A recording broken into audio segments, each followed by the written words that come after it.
Thanks for the brief delay here. I just want to welcome everybody, and since we're running a little bit late, I'm going to do Aytakin just a tiny briefer introduction than I normally would. We are so thankful that Dr. Huseynli is going to talk to us about her awesome dissertation, which may have been the most labor-intensive dissertation I have ever seen, on her work for resource-rich countries and child well-being. And so we're very excited to hear from you, and very sorry for the brief delay, and I'll just turn it directly over to you. Hi, everyone. Sorry for it was not from the problem that from our side. Thank you very much for being here today during your lunchtime to hear my dissertation. Dr. Melissa, thank you very much for a nice introduction. So before I will start just presenting my dissertation before taking more time of yours. Do you see my screen? Okay. All right. So welcome again. I am Aytakin Huseynli, a postdoc at Brown School. My dissertation is effect of the resource curse in resource-rich countries, specifically in post-Soviet countries. My dissertation, I did a 3-paper dissertation. The first paper, I suggested a new framework to study the link between the resource curse and child well-being. And at the same paper, I tested it myself with newly generated data set by myself, some concepts from my own framework, selective concepts from my own framework. And for the first paper, it was worldwide paper. I used data coming from 137 countries. In second paper, I'm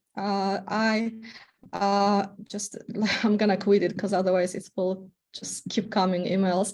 And in my second paper, I narrowed down resource curse and child well-being study into 6 post-Soviet countries. In addition to quantitative studies that I used data from first paper data set, I also collected a primary data set from 6 post-Soviet countries by traveling each of them and interviewing 65 key informants in 6 countries. In my second paper, purpose was to narrow down it to 6 countries to see if resource curse has anything to do with child well-being. In my third paper, I suggested a intervention on policy level, how we can help children in oil and gas or resource-rich countries to enhance their well-being. For this paper, I used only one country as a case example, Azerbaijan, and there I collected in Azerbaijan information or data from key informants on very senior level government officials, such as deputy ministers, head of the oil fund in Azerbaijan. And paper is called Asset Building Policies to Lift the Resource Curse, Child Development Accounts in Oil Gas-Rich Countries. In this paper, I suggested a policy design for, in case of Azerbaijan, but for all resource-rich countries. Okay, so what research, just some information, what I mean by resource-rich in my study. In my studies, resources for my studies are oil, gas, and minerals like diamonds and other resources. So this is terminology. You will hear me saying interchangeably either resource-rich or oil gas-rich. So resource-rich, I mean here specifically extractive resources, that is oil, gas, and minerals. So first paper, resource curse and child well-being theory and evidence. I want to ask you one question before I go to my presentation. So this is just a simple question. When a country or society or anyone gets a lot of money, what do you think happens when someone is very rich, immensely rich? What do you think happens in that society, in that country? You can put your answers to chat if you want. Like when there's a lot of money, what do you expect to happen?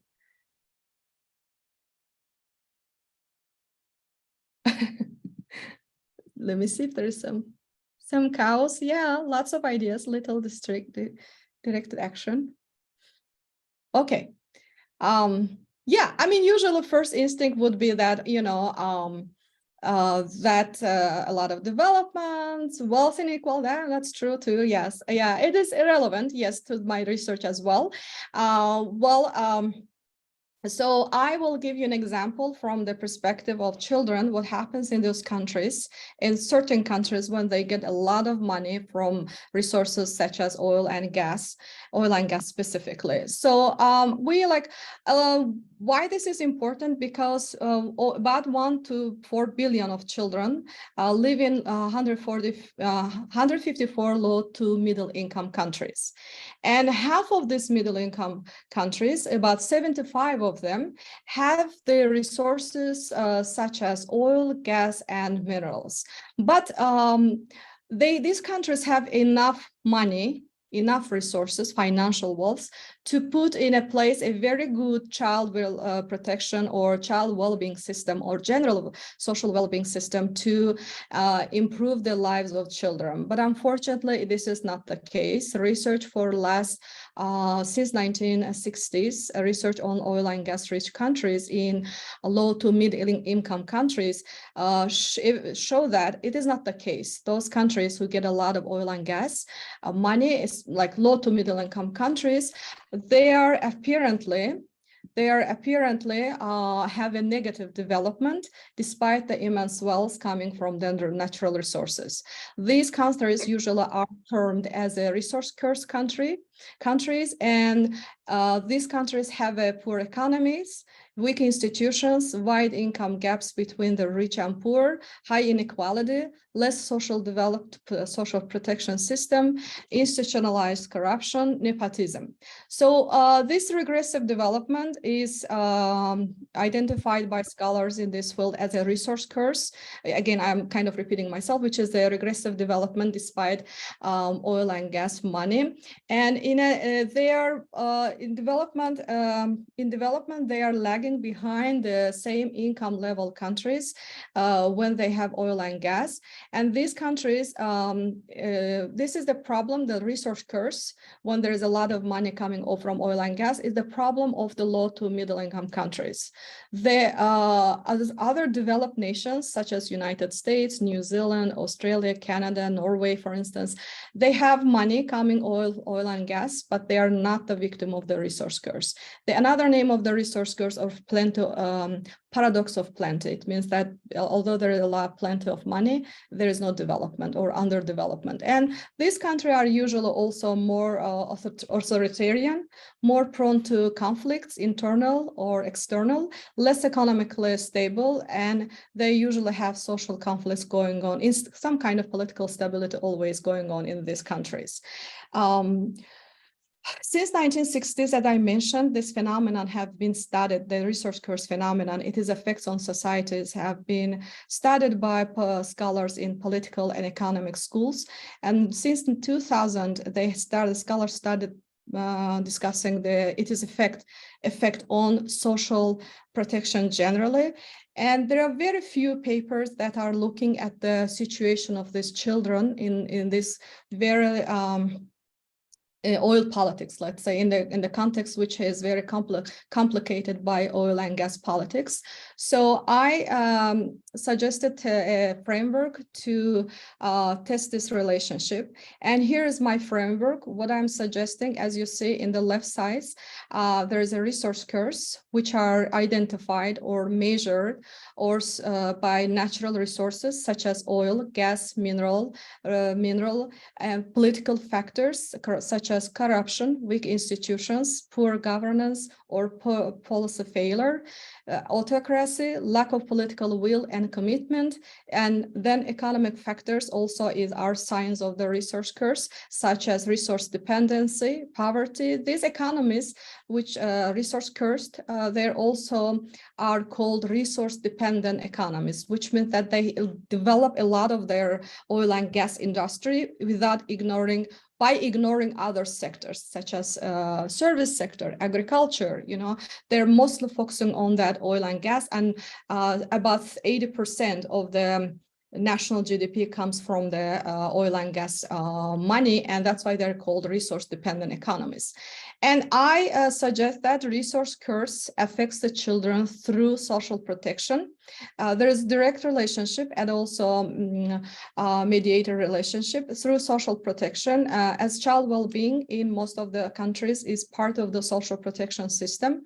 So whatever is happening to social protection, it also has some effect on, I'm hypothesizing, effect on child well-being. So social protection for my studies is has three components: labor market interventions, employment, job training, social security, healthcare, education, social assistance, welfare, nutrition, housing, cash assistance, allowances, social services. I am using the definition by the World Bank for social protection system. In social protection literature, there are many definitions, but I'm using the definition by the World Bank, and these are how they are identified. Child well-being, my child well-being concept in this framework, I'm using the definition, I'm using developmental progressive approach, child rights based approach, and I am taking Child Rights Convention of UN as a basis for my child well-being concept definition. And based on child well-being, I am using indices from the Child Rights Conventions such as food, nutrition, water, healthcare, shelter, as you say, everything including survival, developmental, and protection measures for child well-being. This is my concept. This is how I'm hypothesizing that resource curves have a direct effect with child well-being, also indirect effect through social protection. I've talked about that. So research design, I'm using longitudinal design with secondary data for 18 years. I created a new data set extracting information from the World Bank, UNICEF, and UNESCO for all of my variables. Sample size initially was 200 countries, but I narrowed it down to only to middle income countries. I excluded countries which had population less than 200,000. And that's why my final sample size for my first paper was 137. My dependent variable was child well-being, independent resource curves, and mediator was social protection. I used mixed effects linear regression and structural equation modeling to test the link. So here is the result of my first, after building null model, I tested several models by entering first natural resource indicators, then political, then economic indicators, but I've chosen model 4 based on assumptions I've checked. As you see, oil, democracy, and per capita income has a statistically significant relationship with child well-being. And I also want to say, so 1% increase in oil per rent per capita resulted in 25% decrease in child well-being. 1% 1% increase in democracy resulted in a 8% increase in child well-being indicators in child well-being, and same is the 1% increase in per capita income resulted in 1% increase in child well-being, improvement in child well-being. So when I looked at the mediation analysis, when mediated by employment, the resource curves, when mediated with social protection, I have chosen only employment, healthcare, and education from my social protection concept due to availability of data for all countries. So when mediated by employment, 1% increase in oil rents per capita predicted 16% improvement in child well-being. When mediated the mediation was 2 times larger as a direct effect of the oil rents per capita. When mediated by healthcare, a 1 increase in oil rents per capita predicted 8% improvement in child well-being. And when mediated, so the mediated effect is about 0.5 times large as the direct effect of oil rents per capita on children. So And my findings show that when countries get low to middle income countries get the oil money, child well-being declines, which is proving the resource curse theory, which resource curse also hypothesizes that when countries get oil, there is a regressive development in all fields. My paper also said that it is applicable to child well-being as well. But when mediation analysis showed that employment and healthcare can reduce this negative effect oil on child well-being. Implication of my study is that resource-rich low to middle-income countries need to invest in employment and healthcare in order to improve their child well-being. And for that purposes, policies that are effective or working, like employment and healthcare policies that are working successfully in similar political setups, such as Singapore, China, Turkey, and Cuba, can be applied in those countries. In addition, another implication of my study, there needs to be find interventions directly related to child well-being, not like general social protection, but general child well-being. And there is a gap to do this research, my paper says.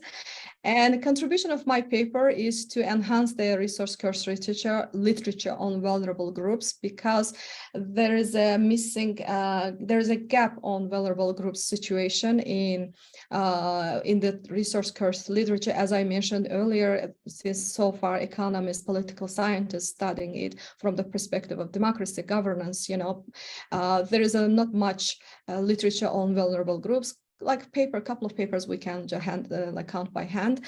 The methodology of my study was something my paper kind of contributes, like mediation analysis.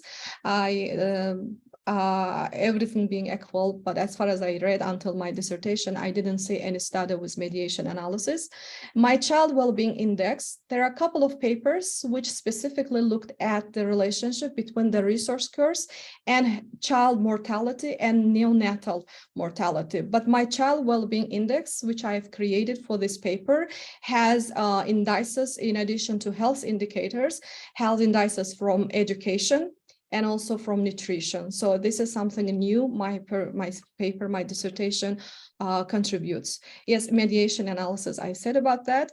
And limitation of my study was that since I couldn't find worldwide data for all indices from the child well-being, that's why I had to limit it to selective indices from health, education, and protection and education and survival fields of child well-being. Due to COVID, I couldn't also enter data for 2002, 2001. After COVID, there was not missing data. So my second paper, in my first paper, I looked at all worldwide data, covering all 137 low to middle income countries. In my paper, I narrowed down my it is a mixed methods paper. In my quantitative part, I limited my quantitative analysis to 6 countries, and with again longitudinal data set. And for qualitative part, I again collected primary data in 6 countries. So why post-Soviet countries? Post-Soviet countries in resource curse literature are considered a good platform to study the resource curse. Why? Because after the USSR's collapse, like theoretically, they were assumed to starting from the same level. So that's why scholars hypothesize that it is good to test the resource curse theory in that platform to see, since the collapse of the Soviet Union, the countries which have oil and gas and not oil, doesn't have oil and gas, what is the development trajectory? For that purpose, I have chosen 6 countries, 3 of them resource rich, which means oil, gas, and mineral rich, such as Azerbaijan, Ukraine, Kazakhstan, and 3 of them are not resource rich. We call it resource poor in resource curse literature, which is Georgia, Moldova, and Kazakhstan. And when selecting my countries, I also paid attention to the geographical locations. So Ukraine, Georgia, Moldova, Azerbaijan Moldova are in East Europe. Azerbaijan, Georgia is South Caucasus. Kazakhstan and Kyrgyzstan in Middle East. I thought that that geographical location can also give us some information, because based on resource curse theory, they say that countries that are very far from democratic societies are prone to be more autocratic. So that's why I wanted to see if the geographical locations also matters. But I didn't hypothesize it. It is just something I'm kind of controlling or looking at. So research design, it's a multiple case study approach, mixed methods, as I mentioned, quantitative, qualitative data. And aim of this paper, it was to see if resource curse also affect child well-being in post-Soviet countries. Second aim was how the resource curse affect the child well-being. And third, why the resource curse affects the child well-being. So as I mentioned, 6 countries and 108 data points, and I used 18 years of data set. Dependent variable the same, child well-being and the resource curse. I didn't use a mediation analysis in my second paper, in this paper. So quantitative part, I used from the data set from the first paper, but narrowed it down to 6 countries. For qualitative part, I was in 6 countries, 65 interviews, and recruitment I have done through UNICEF offices and social work organizations. I don't know if they are participating here or not. I especially would like to thank UNICEF Geneva office and head of the Kazakhstan's UNICEF office, colleagues that helped me to recruit participants, and also social work, presidents of social work associations. Interviews I conducted in 3 languages, Russian, English, and Azerbaijani. My study in 6 countries funded by Center for Social Development. In mixed effects linear regression in 6 countries actually shows almost a little, not almost, but kind of very different findings, which is again rejecting hypothesis about of the resource curse. So as we see, oil per capita, oil rents, control of corruption, government effectiveness, democracy, and democracy had a statistically significant relationship. Oil holds its negative effect is in post-Soviet countries again. 1% increase in oil per capita is a result rates per capita. It resulted for the 40% decrease in child well-being. But control of corruption also, when it is increased by 1%, it improved child well-being 45%, which is again agrees with previous literature. Government effectiveness and democracy is something very new finding. As we see, government 1% increase in government effectiveness declined child well-being by 42%. Same is with democracy. 1% decrease in democracy, increase in democracy resulted in 19% decrease in child well-being. These are 2 findings I'll discuss later. Why? It's very new contribution to resource curse literature, because resource curse literature keeps saying that when there's a democracy, everything goes well. That was true for worldwide data, but not for post-Soviet countries. So qualitative findings, I analyzed it, grouping countries into 2 groups, like resource-rich countries and resource-poor countries. And findings from resource-rich countries confirms the resource curse literature's propositions that oil had a negative effect on child well-being. How? Through weak and under-resourced civil society, oppressed citizens. National wealth is mostly spent on construction, roads, frequent renovation of roads, fancy buildings, like in resource curse literature, we call them white elephants. Their fancy buildings are built, no one uses it, or they are used randomly, once or twice per year, like Olympic centers, huge concert halls, and they're just for image, for international image. And also these countries are throwing very expensive global events, like to just gain the image, gain the support of the international community in resource-rich countries. Child well-being is a declarative priority and was never in the agenda of the prioritized issues in resource-rich countries. And while I was doing my studies, I learned a new term, declarative priority, which means that it is on the paper. they say that it is priority politicians, but it is on the writing, but never implement anything around it. So it is a declarative priority. Factors influencing governments to prioritize child well-being. Implication-wise, when I was asking, so how can we make it to be in the agenda for prioritized issues for your current country's governments? My respondent said that pressure by powerful governments to prioritize child well-being, since there is oppressed citizens and civil society is so under-resourced on purpose and not developed well. So there is only one way, that huge financial institutions and also powerful governments such as United States, European Union, all these governments pressure these countries to pay attention to child well-being issues. These are the findings from, not uplifting findings from resource-rich countries. When we look at the resource-poor countries, what are the factors like making, like what are the resource, like how it affects generally, like resource curse and child well-being? Strong civil society, politically active citizens. And when I was traveling in these countries, I mean, it's obvious, like I think in Kyrgyzstan, I couldn't cross their like main square because every day they were protesting about something. I'm like, oh gosh, and I had to make a huge, like, so it's my way goes through that square. They were protesting, so I had to take like huge circle to go around. Same thing with Georgia. Actually, they wake me up 9 o'clock. I rented a place in Georgia right behind the government like Congress kind of office, White House. And in the morning, they started 9 o'clock until 6, they were protesting. So it was very obvious that there is a strong civil society, politically active citizens, which I couldn't see in, and literature also says, in not existing in resource-rich countries. National wealth is mostly spent on social protection, healthcare, education, and human capital development. When I was asking this question, where is your money mostly spent? It was a huge, like, resource-poor countries were telling this, and resource-rich countries, they were telling, buildings, bridges, new build, like, renovation, which is also hypothesized of one of the sign of the resource curse. Child well-being issues were either fifths or eighths among 10 prioritized issues by government in resource-poor countries.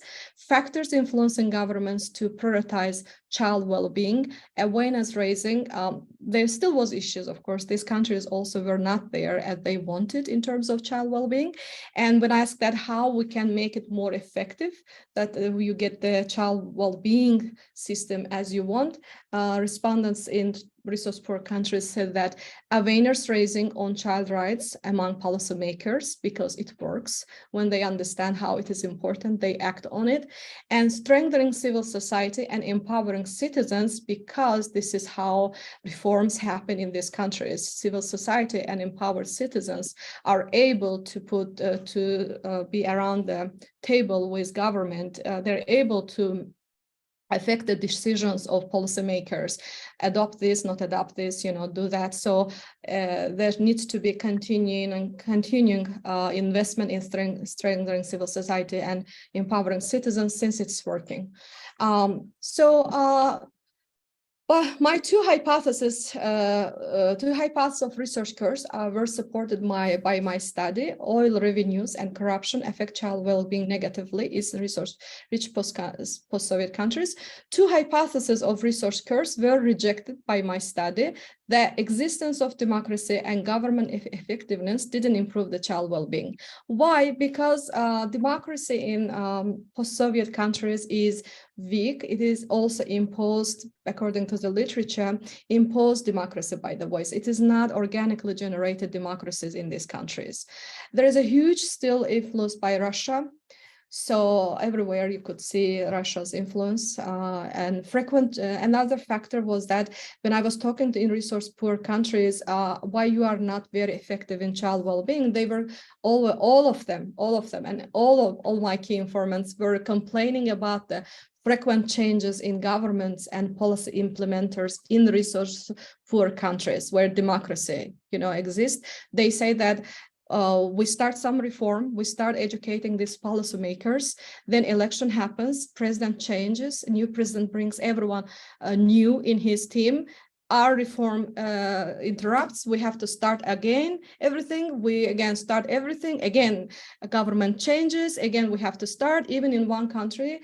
They said that they had 3 governments changed during 1 year, and they put hold on their activities, just waiting like that to see when they can start working again. And they mentioned it a huge issue for people who are working in the field, doing some work. If they may not are politicians, like civil society people or others working with children, they said it's a huge problem. And so there is a need for those countries to learn how to be democratic, at the same time have a sustainable governance that people can work. Job. So political instability, frequent coups and revolutions also was an issue in 2 countries. They complained about that. It interrupts their reform work.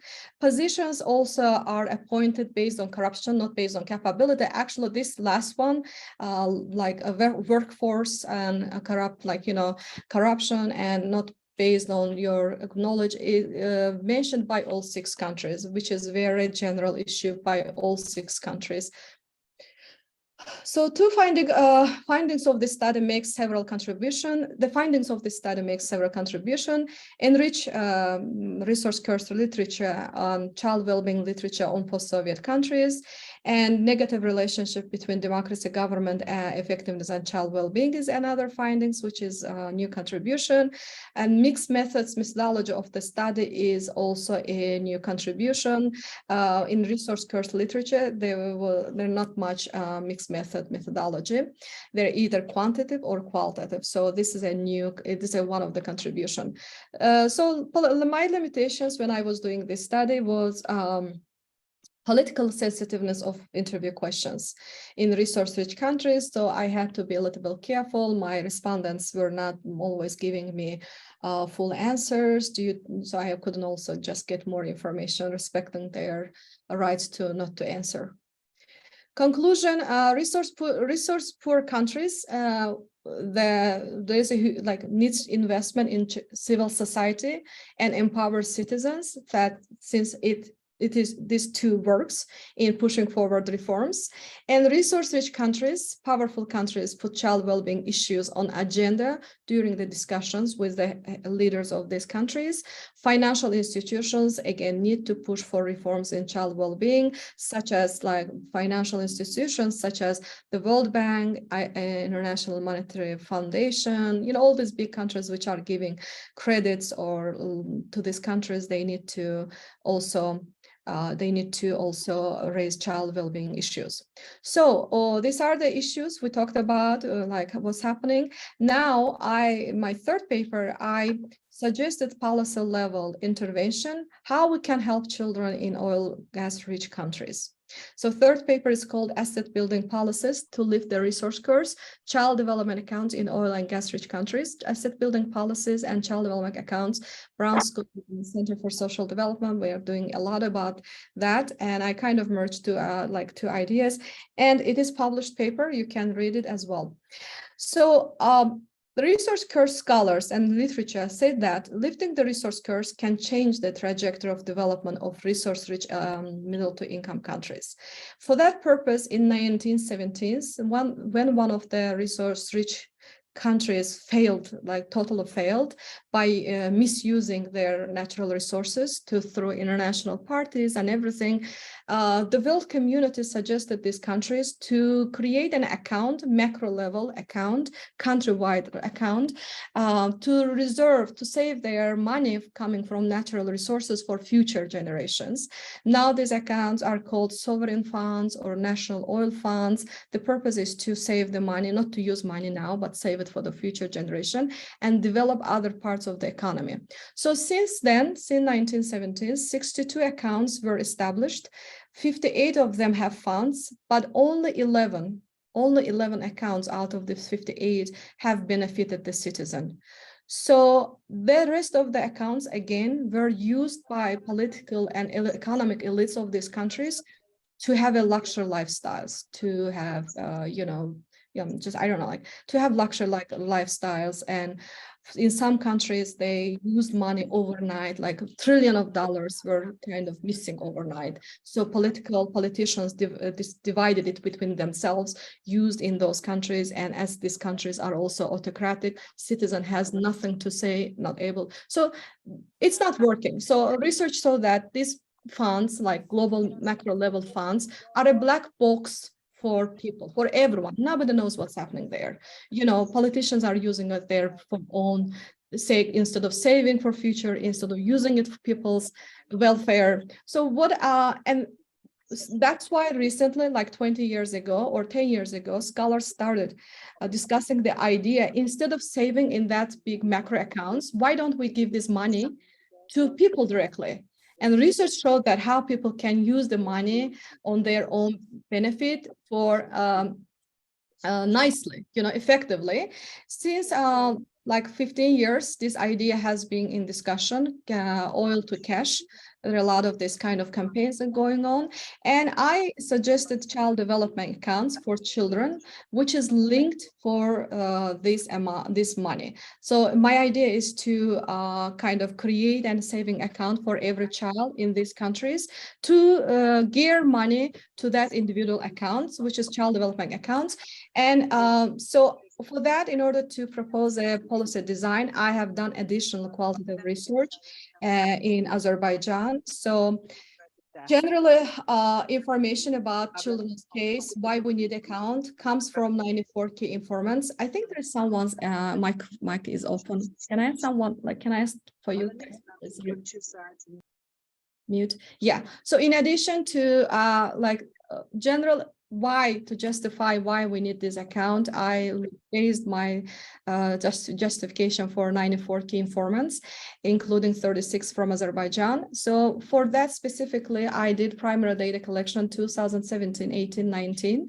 So what I found, so my key informants in Azerbaijan, to see that if there is a potential for this idea to open a child development accounts for every child and gear oil money there to save for children, I've interviewed 3 ministers, deputy minister, 5 deputy ministers, head of National Oil Fund, we have head of departments and ministries, a couple of department heads in National Oil Fund of Azerbaijan, member of National Parliament, UNICEF, World Bank, USAID, academics, and heads of nonprofits, to see if there is something like that is needed and if we need something like that.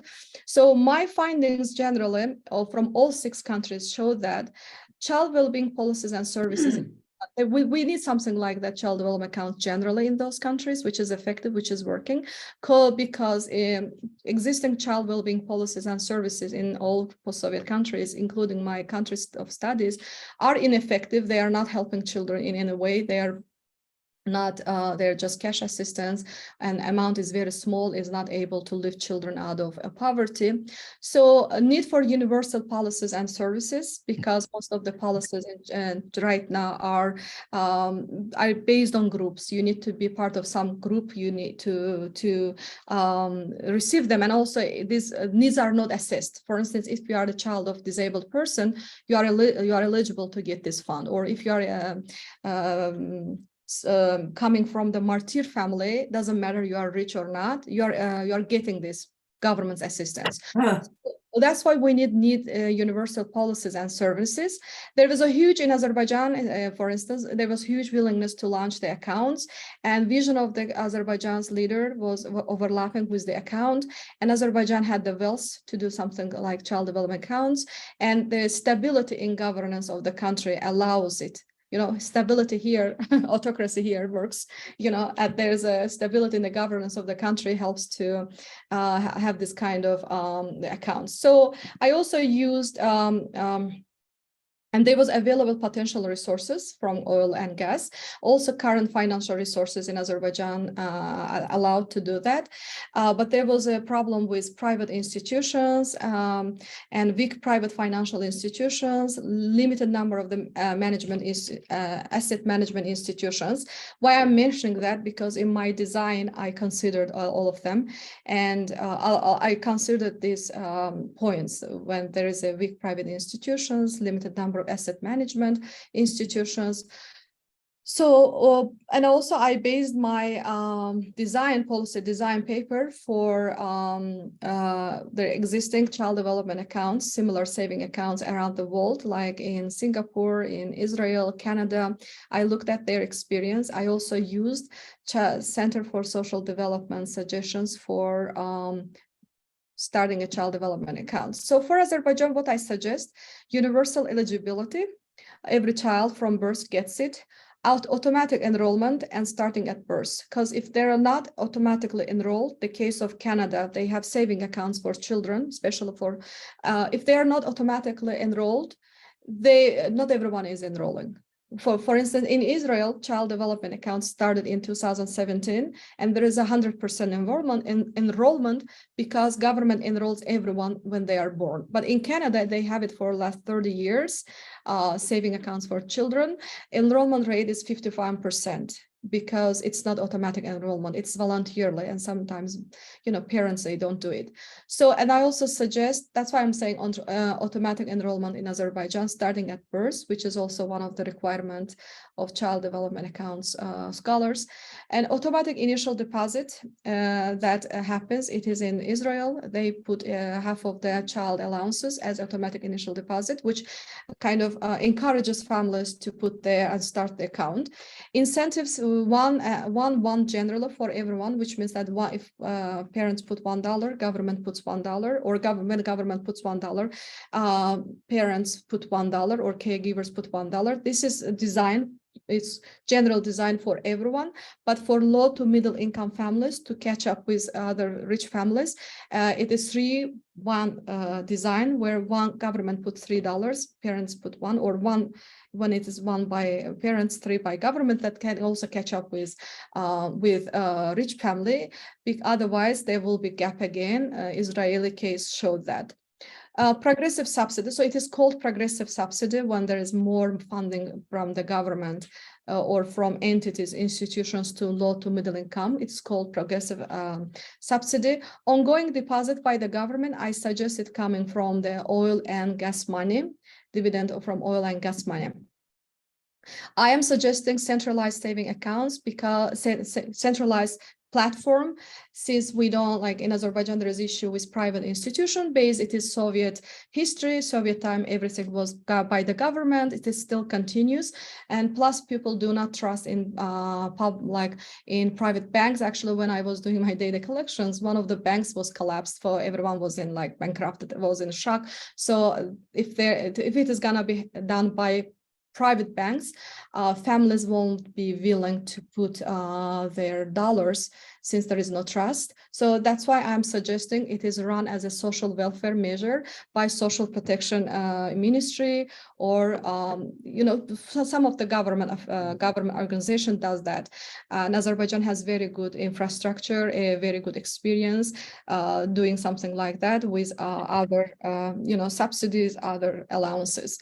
So administration and delivery, again, by the government, and I am suggesting link the CDAs like savings, child development accounts for post-secondary education, or open the startups, like not just save and just use randomly, but it also overlaps with vision of the country's president with human capital development, specifically human capital development in youth and children. So I'm suggesting doing online banking, information and access. I'm also suggesting doing financial education for families and children, starting from school, how to manage finance, how to do savings. So this is our design I've suggested. Detailed you can read in the papers. So conclusion of my third paper, development in oil and gas rich countries is at the center of the attention of the international communities. So international communities started talking about that. So their push for diversification of the economy, that not only oil economy develops, but other sectors as also develops, and which my policy design also overlaps, right? And also I was a part of the alumni movement back in 2000. We had a motto saying that Black gold into human gold. So I think the child development accounts philosophy or asset building policies or development accounts policies overlaps, like with that philosophy that we turn black gold into human gold by investing in people. And also CDA is an evidence-based intervention, and I like achieving it in Azerbaijan will be very good investment in improving child well-being. I will stop here. Thank you very much for your attention. I think I'm within the time frame. I was told 45 minutes, but 5 minutes we had some problem. So I will stop here and I will ask. You did great. I will stop here and questions, comments, suggestions.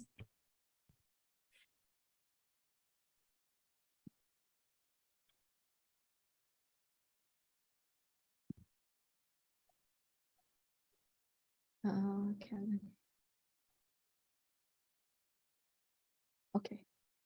All right. So.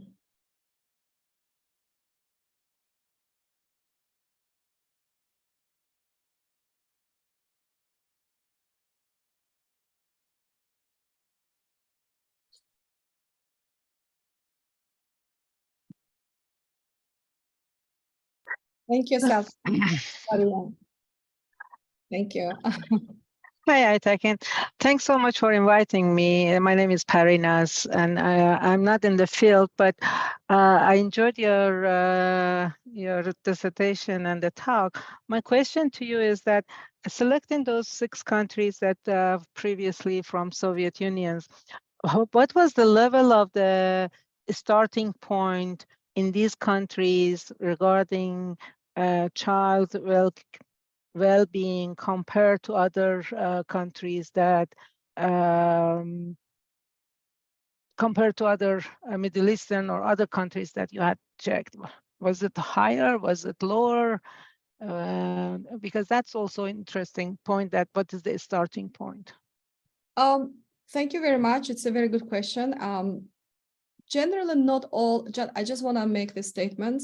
Although Soviets, communists claim that a level of development was same everywhere, but it was not the case. There was a poor countries, there was very rich countries, like there was a different level of the countries, and the communists ignored some countries to develop. But in terms of child development, child well-being, there are some areas, general child well-being system was old-fashioned, like mostly focusing on material, so material investment. But there was a couple of things in Soviet Union. I think we should appreciate that generally there was universal schooling, universal healthcare for, I'm talking about the children, like universal schooling, universal healthcare, universal kindergarten, and universal recreational activities. Some of them in some countries were free, but in some of them they were symbolic money. I've been, using all of them. Also, if there is someone from our countries, regions, if I miss something, please contribute. There was this kind of like universal schooling. Schooling was very important, and also healthcare, vaccination and everything was very important for communists. Like if child was missing from school in 2 days, third day or second day, teacher was showing up at the door. What happened to child? Why is not in the school?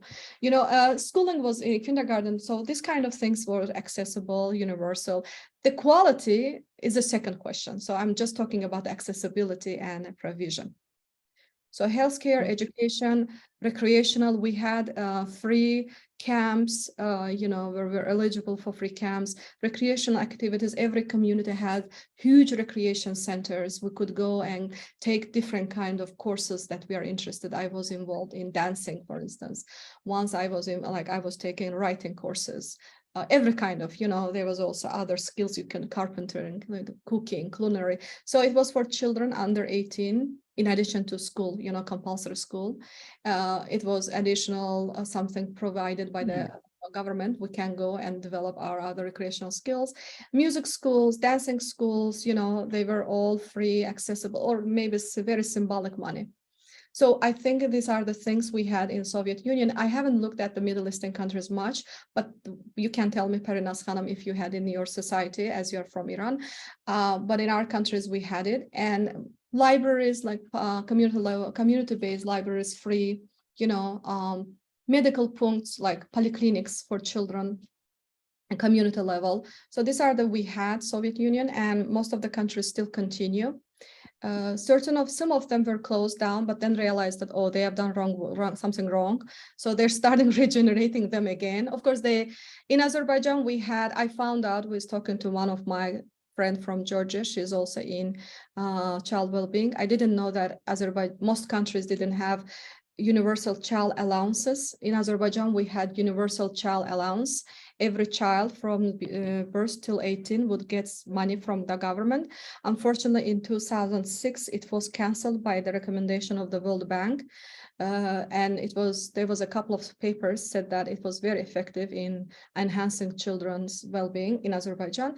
Now we have huge campaign in Azerbaijan to get it back to, it's very, when something is canceled, it's hard to get it back. So yeah, these are the things we had, and I don't have much information about child well-being system in Middle Eastern countries, but I can speak from our countries. Thanks so much. You asked about the Iran. No, in Iran, we certainly do not have much of a child care well-being that one would like to have. Although Iran is a rich country in resources, but I think that its social system is not as high. Of course, in last couple of decades, education has been free for all. So in that part, at least education-wise, people getting the service, but not the healthcare and not the other well-being or so. Yeah, thank you, Parnas Khanım.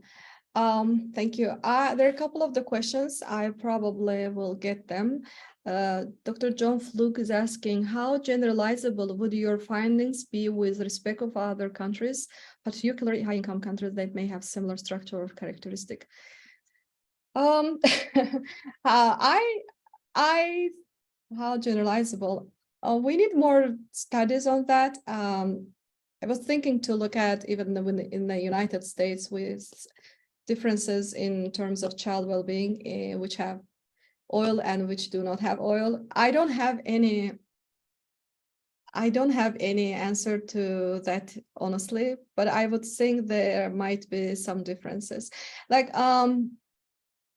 in countries such as, for instance, Persian or Arab Gulf countries, they're considered high income, right? So I have also included them in my studies, or I think I have excluded them because they're high income. But in terms of children and generally, they are lagging behind a lot. When I looked at statistics, they're missing measures for children with disabilities. They are excluding people who has different religion beliefs. They're excluding nomadic people in that area. There are a lot of nomads, right? They're excluding migrants, migrants and their children. They still have institutions for children as an alternative care instead of family-based care. In terms of Persian Gulf, all those money-wise rich countries, it can be generalized that they also don't have a good system for children. I hope I answered your question. Is there any indication now that any of the countries will follow through with changing or implementing policies that you have suggested? Such much information, a lot digest. Thank you very much, Mary. I recently heard that Kazakhstan starting in accounts for children investing from oil money. So not very sure yet. I need more information. I'm looking to find more information if it is anything related to my dissertation, to my suggestion or not. But Kazakhstan is thinking, and they're starting 2024, and they are doing it. I also mentioned in my paper, it needs to be open either in social protection ministry or within the oil fund that the politicians has direct control what's happening accounts, like no linking to, so I mean, other factors are controlled. So in Kazakhstan, they are trying to open it as a spin-off from their national oil fund. Maybe in the future, and Azerbaijan is very excited about that when they heard about the news in Kazakhstan. Oh God, they're opening the accounts for children and they're gonna fund it from oil. So hopefully they will replicate it.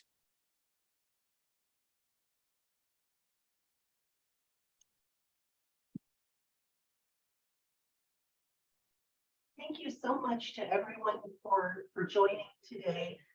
It is 1 o'clock Central Time, so I know several of you will probably need to leave, but we will have this talk up available on our website soon. There's a link for that in the chat. And we want to thank you so much, Aytakin, for a wonderful presentation. So informative, so much information. Thank you so much. Thank you, Diane, for your efforts organizing it. Thank you.